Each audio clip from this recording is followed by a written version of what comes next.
front of you, please raise your hand.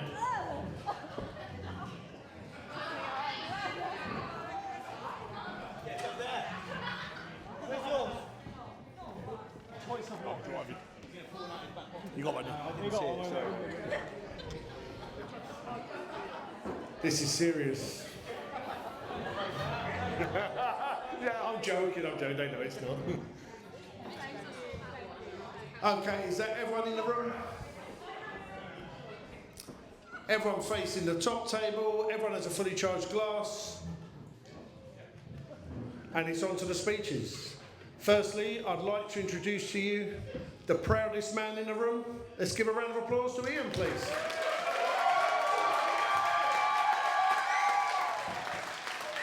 Wow, Mike as well. Where do I start? Right, thank you everybody for turning up on this special occasion. It's been a great day so far, hasn't it? I mean, it's all really worked out well. So, thank you. For those of you that don't know me by now, I'm the lucky father of this young lady here. And doesn't she look gorgeous? I'm sure if you pause a bit and take a look, you'll see where she gets her good looks from. Okay, it's not me. So as father of the bride, I have the dubious pleasure of making a speech, which basically means I'm the warm-up act for the others. But on the other hand, I might steal some of their speeches, so they'll have to rewrite them. But we'll see. Anyway, to kick things off, I'd just like to say thank you very much for anybody, no matter how big or small, that played a hand in helping us get to where we are now. It's absolutely marvellous, all your help.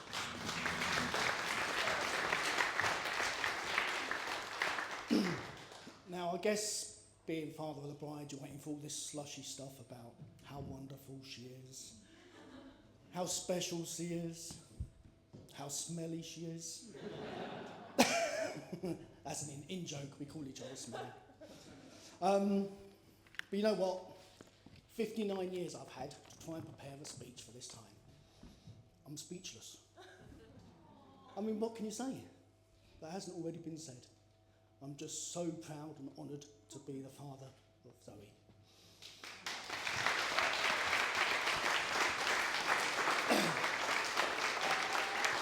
It's been such a joy to watch you grow up over the years. Don't cry, because you'll set me off. I'll look this way. Hello. You know, when she grew up, she was the third out of four, just. So she had to hold her corner with 3 boy brothers and a twin brother. She was a very talkative young girl. So much so that her twin brother didn't have to start talking until he was about 4 or 5. Because she'd answer for him all the time. She was known for sticking up for herself and getting her own way. And the way she managed that really was to keep biting and scratching her brothers until they gave up. They've still got the scars. They've still got the scars. And poor old Connor, the twin brother, had it worse, because they used to have a side-by-side buggy. And of course, all she had to do was to reach over and go to his arm. So yeah, a talkative girl. She stands up for herself. Extremely strong and persuasive. Oh, and she wanted to be a trampolinist. So much so that she jumped up and down her bed a few times, fell off, and badly sprained her ankle, was it? No, broke my leg in 3 places. That's it, broke your legs in places. But being the true father that I was, because she kept crying for everything, it's just a bad sprain. But a good job her mum's a nurse and she turned up a little bit later to say, no, she's broken it. It's true. I would say from the other side of the room. But look at her now. She's blossomed into this beautiful, confident, compassionate, and extremely young, loving woman. As a parent, as us as being parents, you just wonder how your children's going to turn out, don't you? And we've got 4. You wonder what life selections they'll make. You wonder what friends they'll choose.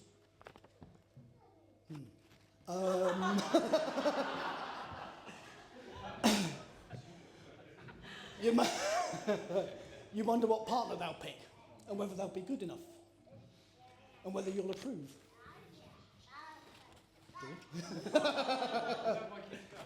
Well, for what it's worth, Zoe, me and your mum think you've made a great choice in George. A great pair.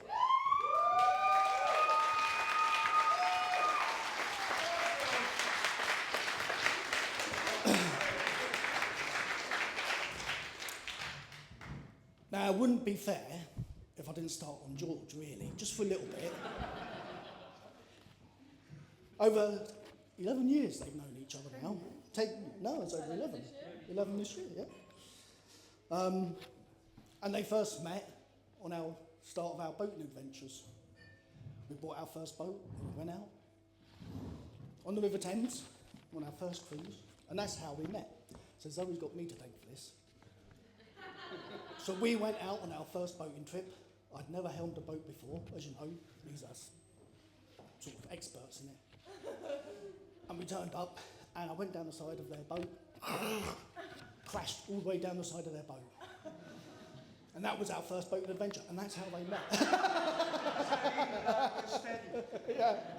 Luckily enough, he was very gracious. I said sorry. He said, "That's okay, come and have a drink." I said, "Okay," we was all right.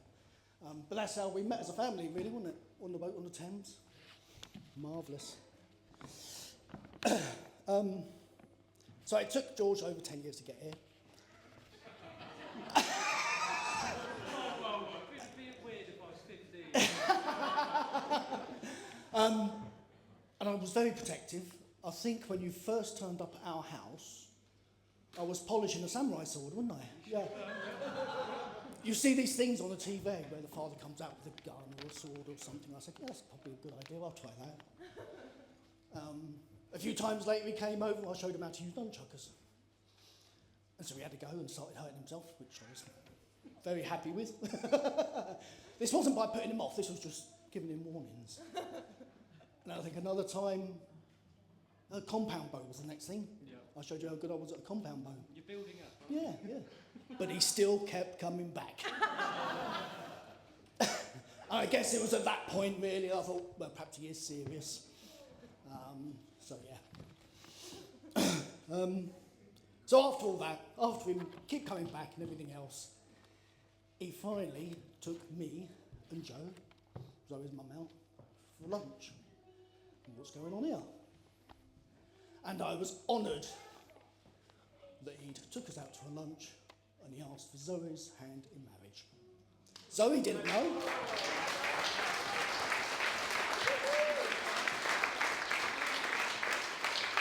So what could I say?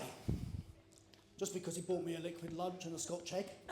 I couldn't say no really, could I? But yeah, quite surprising, very traditional and a wonderful time. So we knew a little bit before Zoe did. We had to keep it a secret for a while until he was allowed out on his boat. Yeah. So I think anybody that's spent time with Zoe and George, I think you'll agree, they connect in a very special way. They were made for each other. They were all soulmates. And we couldn't be happier for them. And I think, Gilly and John, you should be so proud of your son.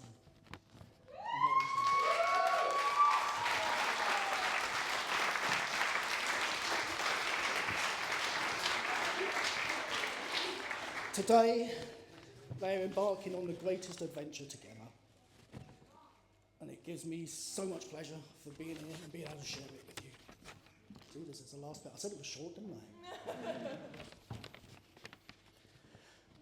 Zoe, there's so much more I could share about you, but I'm sure everybody would get a bit bored, or we'd probably start crying, so I'll give that a miss. I'd just like to say, you look incredible today. You are a beautiful woman and a beautiful daughter. I believe you had married a terrific man, Your mum and I could not be prouder. And it's now time to share words of wisdom. Oh, God. That's what I thought when I was writing this or thinking about it. Words of wisdom about life and marriage. Wow. I'm not going to bore you with lengthy bits of paternal advice, but I'll try and put something in the words that perhaps you'll understand and make it a bit easier. So I'm going to read this bit just so I get it right. Married life is like being out on a boat. There will be stormy times, full of waves that we'll have to ride out and work hard together to sail through. There will be times of calm that you'll cherish and remember, enjoying sailing through to the next waypoint. But no matter how good you think you've planned and prepared, there's always going to be unexpected challenges come in your way. But just remember, it's getting through to your destination. Learning and growing stronger together as you go. And most importantly, George, you may think you're the captain, but you're not.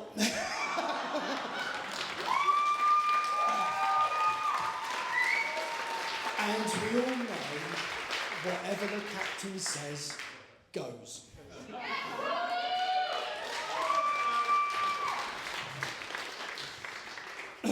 So at this new stage in your journey, let me and your mum wish you only love and good fortune, and let you know we will always be there for you both. So it's that time. Before I take my seat, I have one last task to perform, and it's a task that is both my honour and privilege. Can I ask you all to raise your glasses and join me in wishing the newlyweds a long, healthy, happy future together? Zoe and George. Thank you.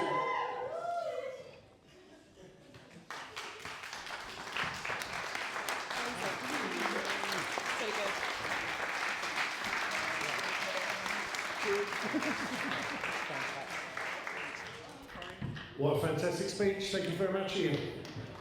Okay, I would now normally introduce the most dangerous man in the room. The best man. However, I'm not sure how this is going to roll, but let's please give John a massive round of applause. Thank you very much, John.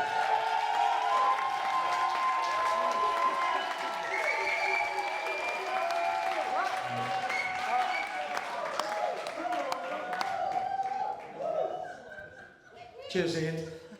Thanks, buddy. 2 minutes, you said, and it's not funny. Just before I start on mine, I'm going to pick up on a little bit of what Ian said. Yes, these two did meet through boating, and when 4 respective parents understood there's something going on here, we were members of the Windsor Yacht Club at the time. And Gilly and I walked in one Friday evening, and Joe and Ian were there, and it was like a scene out of A Few Dollars More. You heard the music in the background of the whistle, as Ian's standing at one end of the bar and I'm at the other. And he said, I think you and I need a word. And he had that little cigar in his mouth. I went, yeah, okay. So we got our beers. We went over to a corner of the yacht club. Everybody's looking at us going, what's going on? And Ian sat with me and he said to me, I'd like to know what your son's intentions are with my daughter. And my reply to Ian at the time was, I would more like to know what your 17-year-old daughter's intentions are with my 15-year-old son.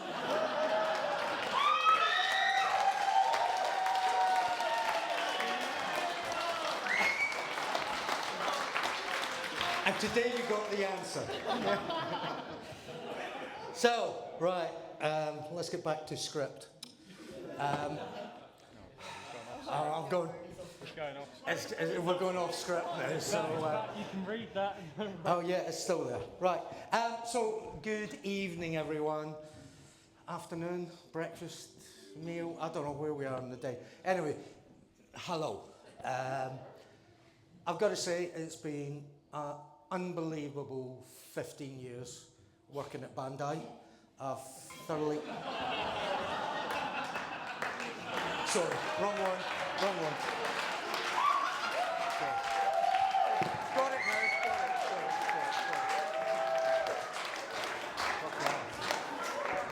He's throwing me. He's too good. So, yeah, anyway, right. Best man. Shit. Sorry, boys. Uncle. No, the young ones. I don't care about those boys. Best man. I've given a few talks in my life before, one or two. But on this one, as best man, I thought I'd read out what am I supposed to do. But as today has been an unbelievable day, and it has actually been down 100% to one person, and that's Zoe, who has given us.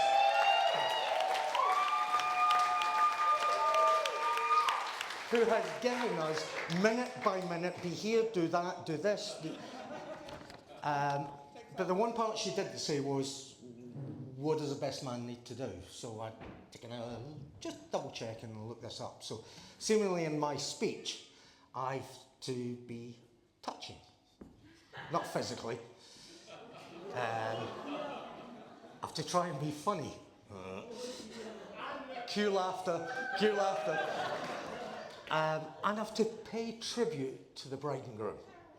Now, I know what I've written here, and I promise you, I failed in all parts of that, but let's give it a go. So I'm going to start with some touching. To George and Zoe. There are a group of people who can't be here today, but over your life, they have been watching over you. Everything you do, who you are, what you are, and your love for each other. And I know there is a group of grandparents up there, and they are drinking the best champagne in the world to give you all the love and admiration that they can. So to your grandparents, they send their love.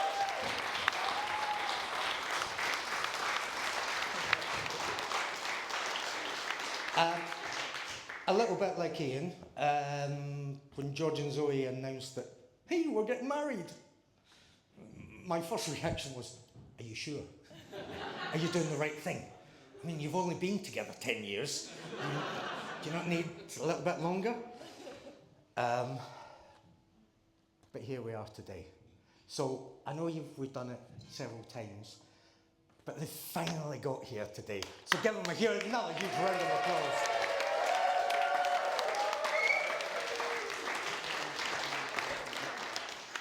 To Joe and Ian, on behalf of Jilly and I, thank you so much for giving us an absolutely stunning daughter-in-law, who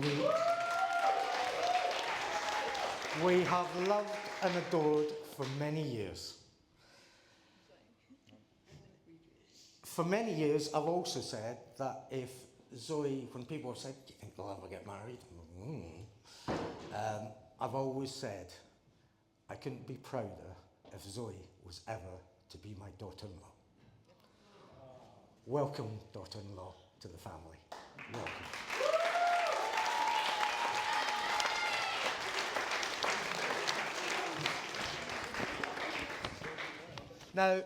Now, for those that know George,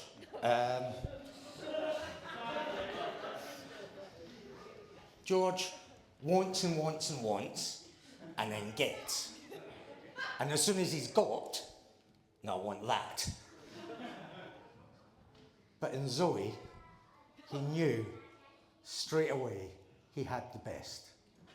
And in Zoe, he has the best. Well done, my boy.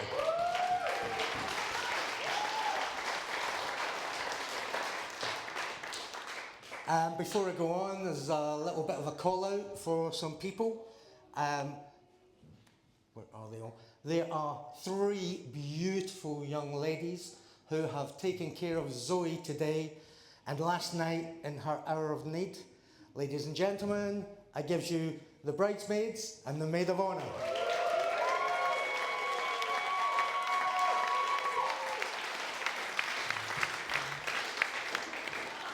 And from George and I's side, we welcome our 3 adopted Scottish brothers.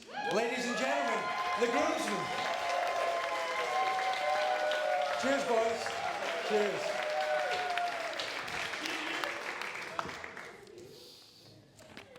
Okay, now it begins. You knew it was coming. Now it's not. It's not. It was a huge honour. Once George had proposed to Zoe, that he asked me to be his best man. I'm his dad. Dads don't be best man. Seemingly, that can happen. And so I was such a huge honour. And then I thought, wow, 26 years of revenge. Yep, I can get going with this. Buckle down, boy. As many of you in the room will know, I have travelled a lot over the last 30 years, and all of that has been George's life. Every time I left the house, I would say to him, now you look after Mum, you're the man of the house. And even as a little toddler, you look after Mum, and he was the man of the house. That created problems. Because when I came home, who had the last say? And it was like 2 stags rutting continually. Well, George, today I stand here as the best man. Yep. And you made that choice. Yep. Touche, brother.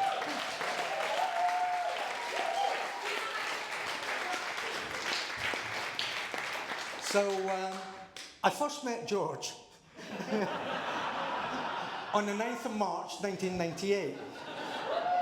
And he entered this world a little bit dramatically as this ickle-pickle little 4-pound born baby.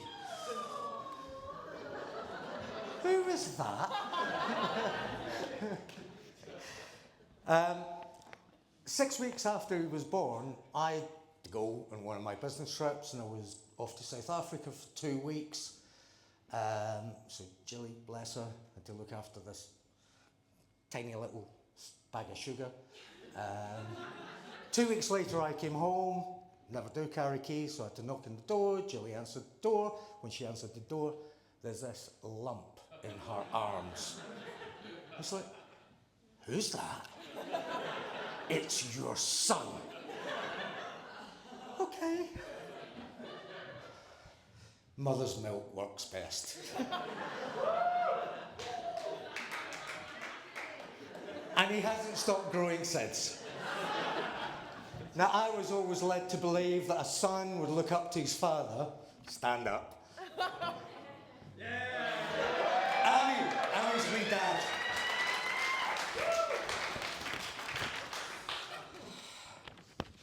Another page. Oh, shit, there's loads, mate. Yeah, that's it. How much film have you got in the camera? So, there's been many adventures with George over the years. Yeah, here we go. Buckled in. There was a children's character called Curious George. I certainly know who that was named after. So there's things that will maybe play mind to some people. He was always mechanically minded. He was always interested in things. And George is the only person I know that can take 3 bicycles apart, put them back together again, and still have enough left to make a 4th bicycle. He was very creative as well. And again, as a toddler, he was went to play school, wherever, and they did things. And one of the things that they did was making a little beach scene. Piece of card, a bit of sand and stuff.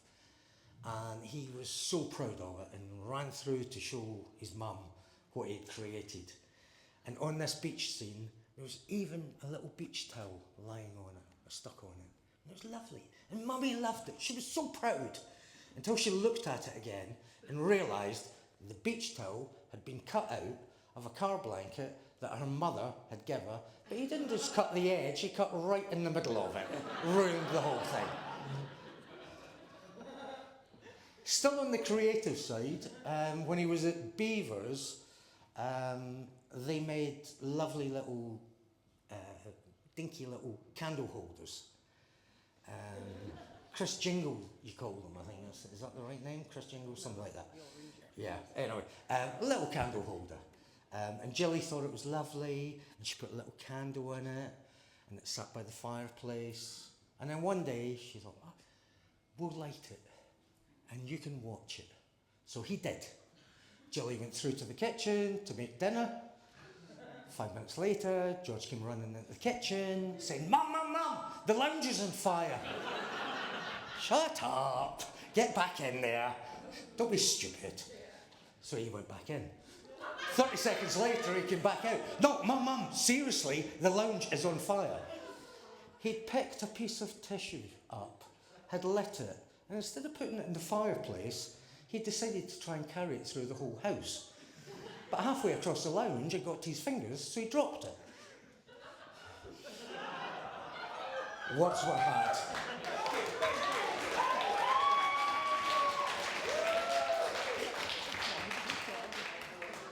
As we all know, we look at this young businessman, he's out there, he's doing it. Was. So he's always had a strong business head. And when he was at school, hands up all the boys that went to Windsor Boys. Put your hands up. Yeah, thanks guys. Yeah, get ready for this one. So George liked making money. And from an early age, he thought he'd try and be an entrepreneur.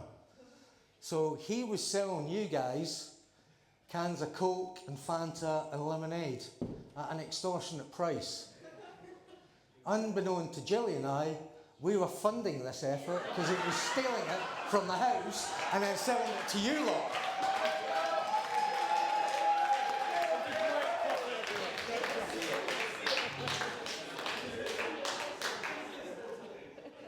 He's very inventive as well. This goes on. He's very inventive. His first car, loved it. It was his first car. Oh my car, got a car. But a month in, he came home one evening. I was away again. Mum, I was over in Eton and someone has rammed into the side of my car. So Jilly jumps in her car, goes to the car park, goes to the restaurants, even phones the police. And when she came home to be told, Mum, it was me that hit the post. And if you're ever in Eton car park, that post is still lying at 45 degrees. How am I doing for time? He loves nature. Again, as a little creative child, Jilly's in the kitchen. Jilly's always in the kitchen cooking. You did a lot of cooking. You are a feeder. Yeah. And any of the boys that have been at the house, you know Jill's a feeder. So Jilly's in the kitchen, the lounge goes silent, and then she gets suspicious. So she walks into the lounge. George had taken a roll of string and had tied it round every piece of furniture, every lamp, every delicate ornament, and created the world's largest spider web with him in the middle. And he couldn't move without everything going. And the only way to get him out was Jilly to cut him out.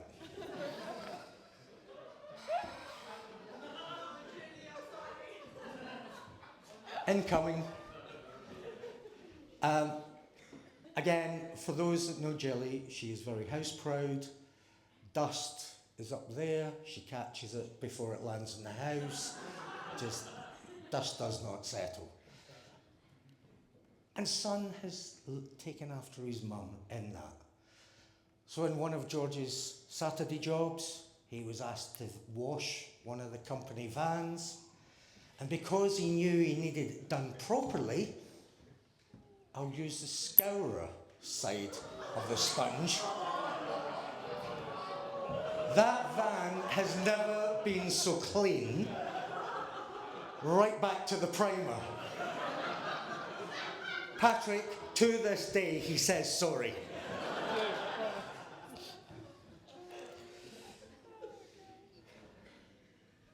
Had enough? Any more? Had enough? Bring it. So, as I said at the start, I've known George for 26 years. But I've also been told I like the sound of my own voice. So I've been told to shut up quickly. You can't hear what's happening here. Do you want the microphone? No. But there's more.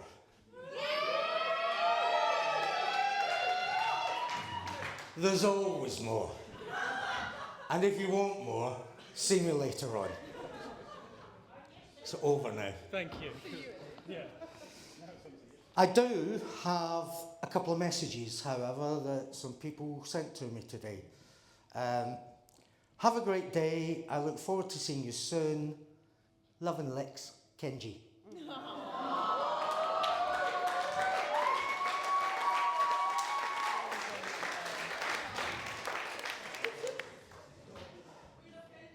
Right, look, I am only in charge of messages I get, okay?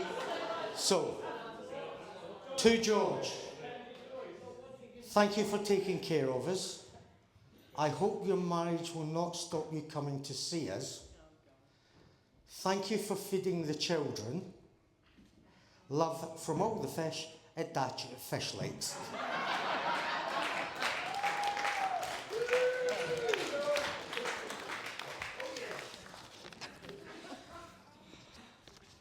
Right, my final words. And I'm going to have to read this. I closed my eyes, but for a second. And suddenly a man stood where my boy once was. I may not be able to carry you in my arms today, but I'll always carry you in my heart. You have given me so many reasons to be proud of who you are and what you've done and who you have become. But the proudest for me is telling people you're my son. I love you today and forever.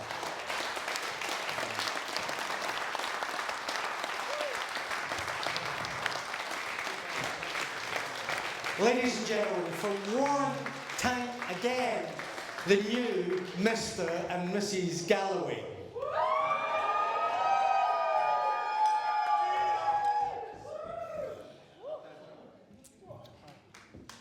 A handover. Thank you. Well, what a fantastic speech that was, John. Let's give it up again, please, to John.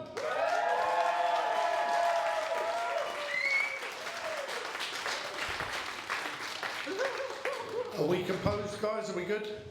George, Zoe, we good? It's composed? Yeah. Okay. Now, John did say one final time. Now, this will be one final time. Please give out a massive ovation for the newest married couple, Mr. and Mrs. Galloway.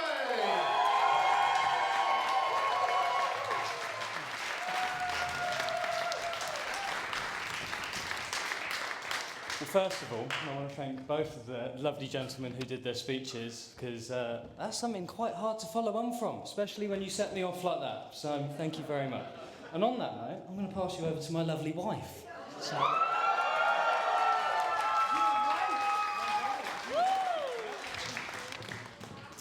Firstly, we'd like to thank everyone here today. Thanks for celebrating with us. We know that a few of you have travelled far and wide to be with us, and we are very much appreciative of that. We'd also like to say a massive thank you to our parents, who have not only raised us and watched us grow into our 11-year relationship and now marriage, Thank you, yeah, come on. But who have helped us more than we could ever imagine. So thank you ever so much. We love you all so much.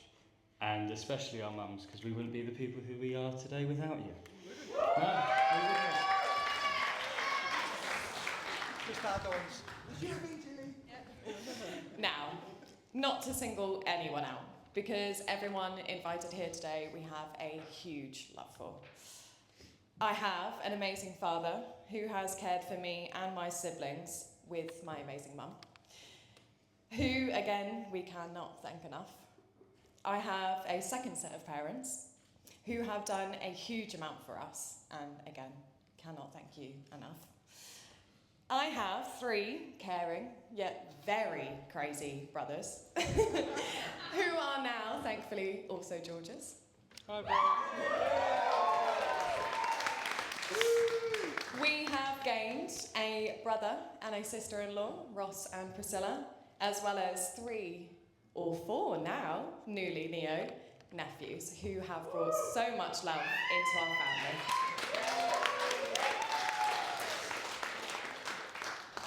We have an amazing group of friends who are sat over there, if you haven't met them already, who would do...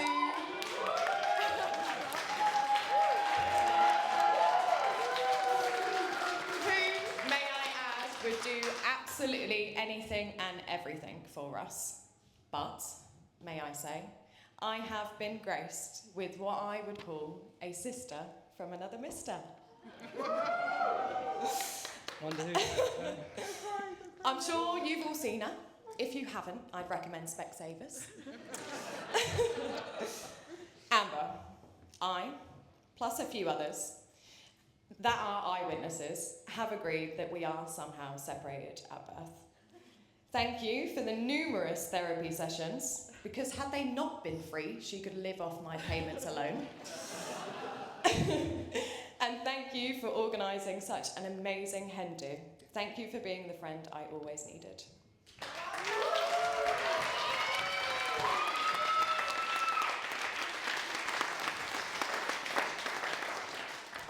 Now, this wouldn't be a traditional wedding speech without mentioning the boys. Woo! Now, lads, with all jokes aside, you stand by my side every day, and I cannot thank you enough for all the laughs that we've had over the years, and here's to many more of those. Now, there's also one other person I'd like to thank, my best man, my dad.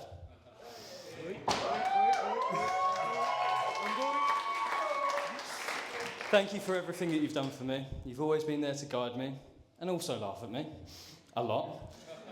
But Mum, it takes an incredible woman to put up with this man, and you do it quite well. But the way that my sense of humour's going, Zoe, you're going to have to deal with it as well from me. Now, there's one last person I'd like to thank today, my best friend, my soulmate, and now my wife, Zoe.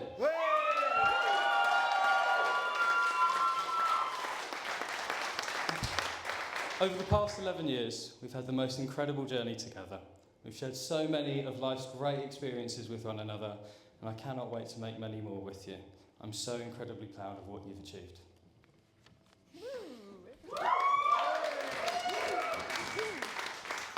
And George, like I said earlier, at the end of a long day, you are the one I cannot wait to go home to. You are the person I lean on, the person I want to fall asleep and wake up next to, the only person that I want when things get tough. You are the person for me. So, here's to the 2 of us and the rest of our lives together. So with that, we, the newlyweds, would like you to enjoy yourselves. And please drink, eat, and dance. Thank you. Thank you very much.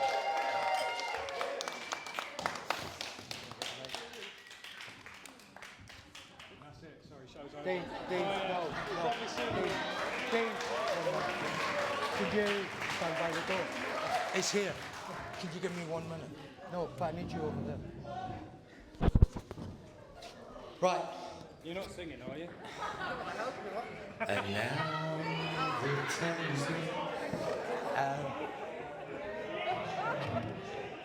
For those in the Windsor Yacht Club, have you got your fans? from Old Japan. Zoe has put together the whole day.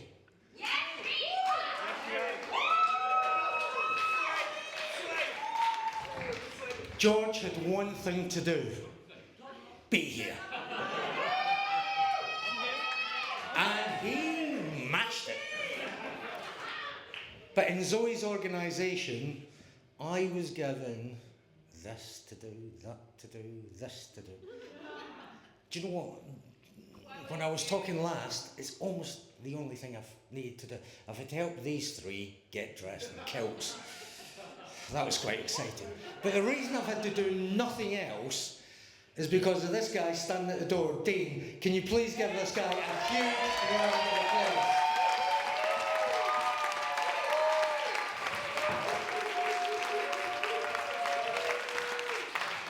He's taken all my duties off me. Go away, John. He's amused you all at the table with his wizardry. Thank you very much, sir. You've been absolutely top-notch.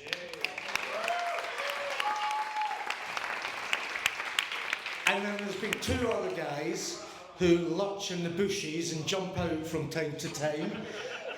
And they carry big things in their hands. Those two. To the guys keeping on flashing at you, and I don't mean the groomsmen, please, the photographers.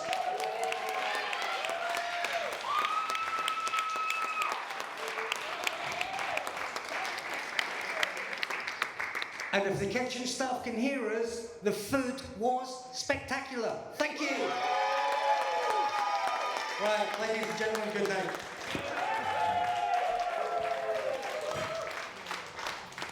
Thanks very much, super. Okay guys, on to the next part of the evening. We are going to enjoy George and Zoe's first argument.